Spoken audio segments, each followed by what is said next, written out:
इंद्रश्च सम्राट् वरुणश्च राजा तौ ते भक्षं चक्रतुरकर एतं तयोरहमणो भक्षं भक्षयामि वाग्देवी जोषाणा सोमस्य तृप्यतु सह प्राणेन स्वाहा चतुष्कोणमण्डलं कृत्वा तदुपरि नैवेद्यपात्रं निधाय गायत्रीमन्त्रेण पात्रान् सम्प्रोक्ष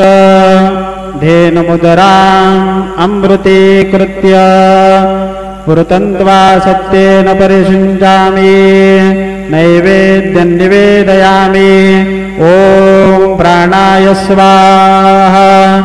ॐ अपानाय स्वाहा ॐ व्यानाय स्वाहा ॐ उदानाय स्वाहा ॐ समानाय स्वाहा ॐ ब्रह्मणे नमः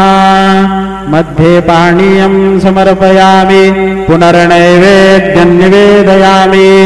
ॐ प्राणाय स्वाहा ॐ अपानाय स्वाहा ॐ व्यानाय स्वाहा ॐ उदानाय स्वाहा ॐ समानाय स्वाहा ॐ ब्रह्मणे नमः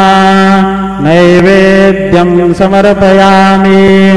हस्तप्रक्षालनं समर्पयामि मुखप्रक्षालनं समर्पयामि शेषोपचारार्थे प्रार्थनापूर्वक नमस्कारं करोमि श्री सच्चिदानंद सद्गुरु साईनाथ महाराज की जय।